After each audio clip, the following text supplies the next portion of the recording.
Praise the lord. దేవుని పరిశుద్ధ నామమునకు మహిమ కలుగును గాక. క్రీస్తునందు ప్రియమైన సహోదరి సహోదరులకు నా హృదయపూర్వక వందనములు తెలియజేయుచున్నాను. ఈరోజు దేవుని వాగ్దానం, క్రీస్తు వాక్యము మీలో సమృద్ధిగా నివసింపనీయుడి. కొలస్సీలకు రాసిన పత్రిక 3వ అధ్యాయము 16వ వచనం. ప్రియమైన సహోదరి సహోదరులారా, దేవుని వాక్యము మనను బ్రతికించేది, మన బాధలో ఓదార్పునిచ్చేది. మరియు దేవుని వాక్యము అగ్ని వంటిది, అది మనలో ఉన్న అపవిత్రతను కాల్చివేస్తుంది.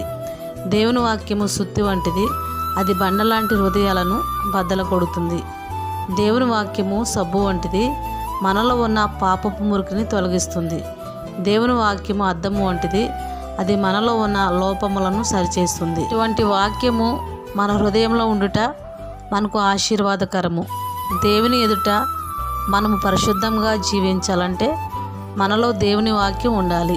దేవుని వాక్యము మన హృదయంలో ఉంటే అది మనను పాపము చేయనీయదు, నీతిగాను యథార్థముగాను జీవించుటకు సహకరిస్తుంది. వాక్యము మన హృదయంలో ఉంటే, మనం దేవునిలో నిలిచి ఉంటే మన ప్రతి ప్రార్థన దేవుడు వింటాడు. ఈరోజు వాగ్దానం వింటున్న సహోదరి సహోదరుడా, క్రీస్తు వాక్యము మన హృదయంలో సమృద్ధిగా ఉంటే సమృద్ధి అయిన దీవెనలు మనకు కలుగుతాయి. కాబట్టి వాక్యం విని విడిచిపెట్టక హృదయంలో ఉంచుకొని దేవుని కృపను పొందుకుందాం.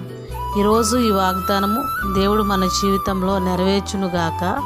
ఆమేన్, ఆమేన్.